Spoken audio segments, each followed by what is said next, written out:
Good afternoon and a very warm welcome to Borders Rugby TV here at a very sunny Philip Hawke for the Selkirk Sevens. We've made it through to the semi-final stages with Edinburgh Accies versus Selkirk and Melrose versus HERIOT'S. Here to take us through those games, it's Stuart Cameron.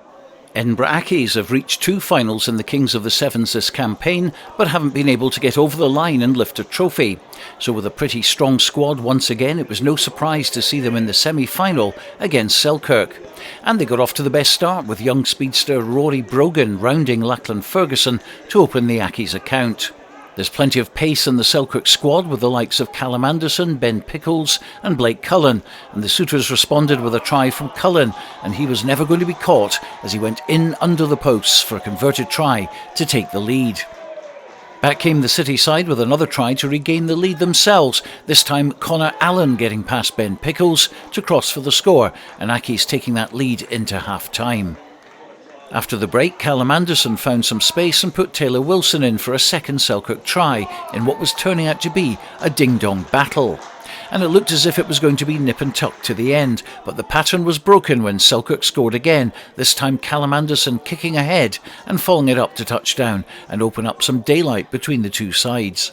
That was followed by a Ben Pickles try which caught Accies napping, and he had the pace to go in and give Selkirk safe passage to the final with a 28-12 victory. Melrose and HERIOT'S were up next, and first blood went Melrose's way with Donald Crawford kicking ahead and trying to gather the ball himself, but it bounced over his head into the waiting arms of Corey Goldsborough. There was still work to be done with the Accies defence back. Rory Lindsay was on hand to take the play on, and Donald Crawford ended the move he started in his own half to run in for a try. And anything Donald can do, his brother Doug can do also, and for the umpteenth time this season, there he was sniping away for a try of his own, leaving the Accies defence in his wake. Australian Declan Mulcahy went over for Melrose with a stroll-in the corner, and then his fellow countryman Corey Goldsborough made the tie safe with this try soon after. There was just enough time for Accies to get a third try thanks to a break from Freddie Gibson, but it was too little too late, and Melrose booked their place to set up a final with Selkirk and a chance to wrap up the K7's title. So after two exciting semi-finals, we've made it through to an all-border final. And there's a lot at stake for both, as Melrose are looking to lift the Kings of the Sevens and Selkirk are looking to retain their title from last year. Here to take us through, it's Robin Purdie, but first, Dale Clancy.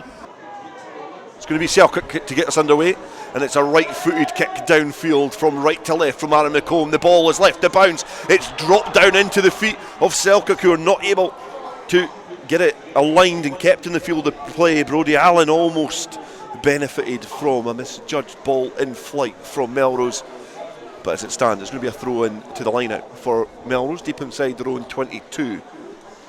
Selkirk will hope to put a bit of pressure onto this. They go towards the tail. It's been well gathered by Weir. He's been brought to ground, and then wrapping round is Douglas Crawford. Melrose having to play in their own goal area. It is Goldsborough who's travelling with the ball, and he is able to just flap away from Pickles. Pickles bounces quickly up to his feet. Mulcahy protects his teammate as Douglas Crawford gets the ball into the path of Lindsay, and he's got a chasm in defence ahead of him, which is quickly plugged. Callum Anderson stands up tall and just chests the charging Melrose player, who's making haste towards the Selkirk defensive line. Crawford scoops the ball up, offers the ball to Patrick Anderson, doesn't take it, gets it at the second attempt, up towards the 10 metre line now as Douglas Crawford then filters the ball to Lindsay. Lindsay finds Mulcahy. Mulcahy a little kick of the heels and then just directly charges towards the Selkirk defence. Weir scoops the ball up, links with Crawford, gets the ball back from Douglas Crawford as well. He has a little twist and weave of his hips and tries to go in towards that defensive line. He's been well marshalled yet again. Selkirk defensively pretty strong in these opening exchanges as Kieran Clark travels with the ball, tries to weave the ball and manipulate the defensive line as Lindsay has to play as an auxiliary scrum half. Goes one way, then left, then folds back round on himself. Patrick Anderson is clobbered by Ben Pickles in defence, but Melrose do well to retain. They're shaken by that defensive impact there by Pickles, but they're certainly not too rattled as Pickles has to get back to defend yet again, and there's a cluster of Selkirk players who have to get back and defend as the on-rushing Goldsborough made way towards the 22. It's been patient, it's been pragmatic from this Melrose side, from their own 22. They now find themselves on the 10-metre line as the ball goes loose. Douglas Crawford, just pedestrian, slows with the ball, then tries to inject a little bit of pace, but he's been hauled to the ground by Aaron McComb, one of the experienced talismanic figures in the Selkirk side, as Kieran Clark is then driven to the ground by Aaron McComb. A tackle which is well received by the Suitors faithful here at Philip Hawke. Douglas Crawford allowed to travel with the ball, probably a little bit too much, as Patrick Anderson thinks he spots a space on the stand side here, but it's not there. So Rory Lindsay then has to give the ball to Clark. It's been a breathless start here as Mulcahy angles his run and links up with Goldsborough, who then digs back in field towards the 22-metre line, and it's very physical at the breakdown, but again Melrose arrive with the ball at the scene, and Lindsay is able to free from Lachlan Ferguson, who tried to challenge the towering Melrose playmaker. Clark offers support, fends, and being brought to ground. The ball has gone loose, it's a little bit messy in there, but it has been knocked on, and from the 22, I think that's probably about 3 minutes of play, Melrose have had the ball. Selkirk have been on the ropes, they've defended brilliantly, and they get to put into this scrum. Yeah, it was classic Seven stuff. It was brilliant maintaining a possession by Melrose, inching up the park, didn't look flustered at any point, happy to have possession and hit it up and win breakdowns, etc, etc. But Selkirk equally as adept in defence, and just shy of the Selkirk line. They've come up with their defences meant that Melrose have come up with the error, so it'll be a Selkirk scrum. Aaron McComb puts in Lachlan Ferguson, then scoops the ball in behind, and then he tries to find a little chasm in the Melrose defence. It's not there, so he manages to squeeze his way through, but then Callum Anderson has breached the defensive line, and he is powering towards the try line. The round of applause, the encouragement from the Suitors faithful is going to carry him towards that try line. And it is the first attack, and he's gone coast to coast here for Selkirk, and we've bigged him up, but that's exactly why. Yeah, that's exactly what I was referring to, Dale. They're going to have to keep him quiet. He's a key man for me, and you mentioned coast to coast. If you've got players in the ranks that can do exactly as he's done, just another beautiful piece of running by a hugely accomplished player, and yeah, first blood to Selkirk after soaking up all that Melrose possession. I think we mentioned before about Melrose don't have an out-and-out flyer, but neither do Selkirk as such. Blake Cullen is a quick player, but perhaps not one of those electric pace men, as the conversion is successful as well. But what an exhibit of pace there from Callum Anderson. Yeah, he is a player that can go the full length. The early pendulum swings towards the home side, looking to preserve what is an impressive bit of history with their appearances in the final over the last few decades here at Philip Hawke. The restart gathered by Melrose, plucked from the sky and then into the hands of Rory Lindsay, who travels forward. He's been well gathered, but Patrick Anderson then looks to try and inject a little bit of physicality and a little bit of pace and dynamism into this passage of play. He takes it up towards the halfway line, but then Melrose have to filter the ball back beyond the 10. Weir then kicks the heels, looks to go on the outside, and he thinks he can get round Pickles, but from the 10-metre line to the halfway line, Pickles has been carried, he's bounced back onto his feet, he's towered over the ball, and he's won the penalty, and that's impressive work there. And I think there might be a yellow card as well for petulant play from Rory Lindsay, throwing the ball away. Yeah, wheels have came off a wee bit there for Melrose. Brilliant play in defence by Pickles. Spoke about Anderson's attacking prowess, but that was equally as important by his mate there, and now Selkirk with a man advantage. Young Brodie Allen travels with the ball, shows maturity to just filter it back in field where the support was, but they've been out-muscled here, and then they're going to get the ball into the hands of Mulcahy, and he's been well shepherded there by Aaron McComb. Another player who can just glide over the top of this Philip Hawke surface, but they do concede the penalty, so Melrose want to go quickly. The confidence just oozing out of this Melrose side. Champions in weight, and know that even with a man down, they still have the players on the field that can potentially exploit defensive gaps, but defensively sound there as Ross Nixon takes the penalty quickly that has been gifted towards Selkirk. He travels over the 10-metre line.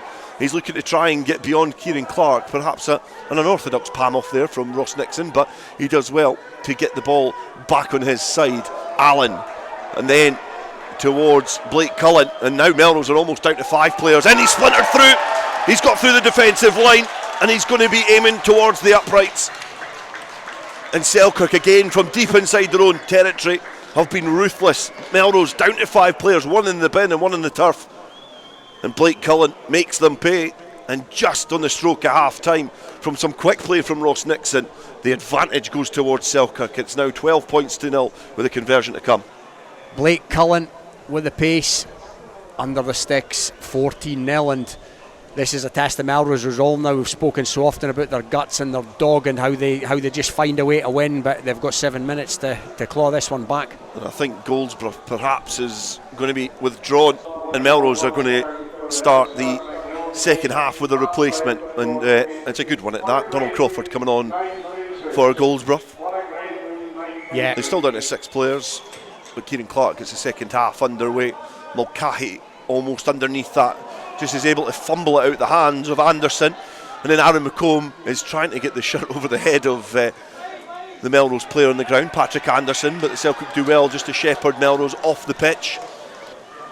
Old school line out, above the head throw from Aaron McComb, but Ross Nixon need not be lifted as the ball found him on the ground as Pickles looks to stand up his opposite man and then get Blake Cullen into a little bit of space. He kicks it in behind. Is he going to benefit from a bouncing ball? He just kicks the air as the ball just scuffs by his right boot, not able to continue its journey towards that try line, and the penalty has been gifted towards Melrose, and that was an opportunity there for Melrose. Yeah, bounce of a rugby ball could be absolutely key. A good play by Cullen again. Not the first time he's kicked it through and won the race to get it this afternoon, but the bounce just evaded him. Douglas Crawford looks to stand up his opposite man, does well, and now he's with a long arcing run to get round Aaron McComb. He knows he can't get round, so he's looking to try and go through. He does well initially, and then engulfed by a couple of Selkirk players. Now there's space up on that far side. They're able to release. Donald Crawford got the ball in hand, swats off a couple of challenges, and then angles his way towards the try line. He's been shackled, but offloads off the deck. And waiting there is Patrick Anderson, and he is going to get the ball down under a little bit of pressure there from Callum Anderson, but Melrose do get the first try of the second half, and that makes things interesting. It certainly does. They needed it as well, and there's bodies strewn all over this Philip Paul paddock as well. It's been a warm day, and it's taking its toll now as the water comes on and some of the subs are on. It looks like Nixon's coming to the touchline, but that's exactly what Melrose need. Now quite a key kick for Hamish Weir here. Hamish Weir, right-footed kick. Flag hoisted into the sky, signalling that it is a successful conversion, and Melrose now are a converted score away from the hosts. Early score in the second half, and big breaths being taken in from either side. It's been a long day, 2 games in the pool, a tough semi-final overcome for both sides, and then a very competitive and physical final as Kieran Clark lobs it into the sky. Probably find that in flight radar. That was a thing of beauty, that kickoff. It was brilliantly gathered underneath him as well. Aaron McComb has got the ball. They do win the penalty as well, and Selkirk now signalling that they want to take things a little bit slower. Chelsea Gillespie blasts the whistle because Aaron McComb was holding his face on the ground. Into midfield, Pickles bounce off that left foot and then just changes his line of attack, presents the ball back by quite a distance, but that is some turnover if he can get away with it. Douglas Crawford not able to get away with it, so it's another penalty. So Aaron McComb is going to take it quickly, passes it to Nixon midfield. Melrose, should I remind you, they're back up to a full complement of 7 players, and it's a breach from Nixon. He's able to release his hands. Ben Pickles then straightens up the line of attack over the 10 metre line now. McComb gets there quickly and filters it into the hands of Nixon again. Acting as first receiver as Lachlan Ferguson in his centre field finds Cullen. Cullen's got a bit of pace, he's going to ask some questions, but he's going to find Taylor Wilson, who is lurking in the wider channels. Gets the ball to ground, he's then bounced back onto his feet quite quickly, not held. Cullen has to act his scrum half, finds Nixon, and then Nixon gives it to McComb. McComb then finds Anderson, who is straddling the halfway line. Again, that trademark little bounce off his feet and then anchoring forward. Anderson intelligently got his body in the road of that offload as well on the ground. Nixon wants to go back towards where his supporting players are, allow them a chance to try and recycle. It's intelligent play from the effervescent Ross Nixon. He goes to ground, presents the ball back, so Ben Pickles has to give it to Cullen. Cullen with a long looping pass to Taylor Wilson. He wastes absolutely no time in trying to eat up the ground, and he's taken the challenge. He's almost offered a little bit of space there for Lachlan Ferguson. Now Blake Cullen, he goes one way, almost feigns to offer it back inside that left hand side. Lachlan Ferguson then filters it to Aaron McComb. Aaron McComb, he's almost splintered through, but there's a waiting player just in behind defensively. It was a bit high as well, so Selkirk do get the penalty. They do take the knee, but they go quickly. because Lachlan Ferguson has put boot to ball. Anna McComb still taking a knee, but Ross Nixon carries towards that defensive line. It's been lobbed back, so Blake Cullen is back in a pretty vulnerable position. Not a lot of players there supporting him, but Callum Anderson is, and he just aims towards the gap in defence and then passes it to Lachlan Ferguson. He goes left, then goes back towards the right hand side. It's all about ball retention now for this Selkirk side. It's boot to ball, it's a well weighted kick. Is it going to bounce for Blake Cullen? It does. It bounced, it's grounded. There's a thumbs up from the assistant referee, and it's another try for Selkirk, and they're an inching closer to hoisting their own trophy here at Philip Hawke. 19 points to 7, they now lead. And it was laboured, but eventually a little bit of brilliance there from Ross Nixon, found Blake Cullen in some space. Yeah, brilliant play by Nixon. He was brilliant in a few different aspects of that build-up play, and it was all the more impressive because they were a man down as well. They had a man injured on the far side, so they'd done all that with 6 players or the last few phases anyway, Selkirk, and that was a brilliant finish again by Cullen. He's been really impressive this afternoon. He's up to 5 tries for the afternoon, the same as Callum Anderson. Both had great tournaments as Anderson takes this very tricky conversion to no avail. Now 19 points to 7, they lead. Oliver McClyman on for the home side. A couple of changes as well. Sees Matty Klein and Rolly Brett come on for Melrose, and the ball's been gathered deep inside the 22 by Douglas Crawford. He starts to make his way forward and link up there with Connor Spence. He receives the ball back and continues the momentum towards the halfway line. Rolly Brett receives the ball, a cute wraparound pass there from Douglas Crawford, and then he's been hauled down by Lachlan Ferguson on the 10 metre line. Kieran Clark then links up well with Donald Crawford. He's been driven to ground by Finlay Whelans. Clark then finds Douglas Crawford against centre field, just bobs up on the ground, and he thinks he maybe has the better of Finn Mallon on the outside, and it's a physical challenge, accurate challenge as well by Finn Mallon, and he's going to have the last say in this game. And Selkirk have beaten Melrose, perhaps coming into this game as the favourites. Selkirk perhaps coming into this game with little to no form, had been in no finals this season, and in their first final appearance they're able to come out on top as victors.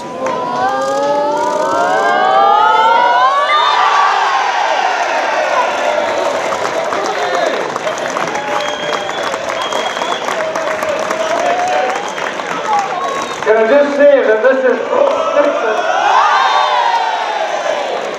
Ross Nixon's 7th winner's medal at Selkirk 7. Congratulations, you are very emotional, aren't you? Aye. So my mum passed away 2 weeks ago, so I wish you didn't hear the day to see that. She also got the rugby nut, so it was a big thing today to try and turn up and win this for her. And the boys are class today, and it's so good to win here. It's a special place for us, like especially at Selkirk. Like it's not a big club, and we don't win many tournaments and trophies and stuff. We picked up Border League this year, and we've managed to add this to the year as well. That's 2 in a row, and it's just it's class. Just being out there with your pals and that, getting a run about and picking up trophies, man. It's what it's for, making memories. Tell the boys before the game, like, you're here to make a memory, not win a trophy. That's just a token, like, and we've got that now forever. You don't remember losing tournaments, but you remember winning them. How tough was that final against Melrose? It was. We knew what they've got. We played them earlier in the season at Hoyk, and they put us away quite easily. But like, you get an extra lift at your own tournament, and like, I don't think it was never in doubt for us. Like, once they got that first try, like, the boys had never got to pack in. They were never got to let them win. Like, so we brought it home, and hopefully have a good day for the club and that. And it's bloody brilliant. It's the 7th one of the day. Like, that's kind of what I'd want. 7 sevens medal sounds quite nice. So it's good. Brilliant. Is there life in the old legs yet? I don't know. We asked Mrs. She's been pestering us all week. Is this the last one? Is this the last one? And I think she's going by the motto. If she keeps saying it, I will retire. Like, but we'll see. We'll go again next year, and we'll see where I'm hanging. If I'm in one piece at the end or not, we'll try. So an emotional Ross Nixon there explaining just what it means to take home 7 Selkirk medals. Next week we'll be down at Jedburgh, where Melrose just need 1 point to lift that Kings of the Sevens trophy. Hope you can join us then, but for now, from all of us here at Philip Hawke, cheerio.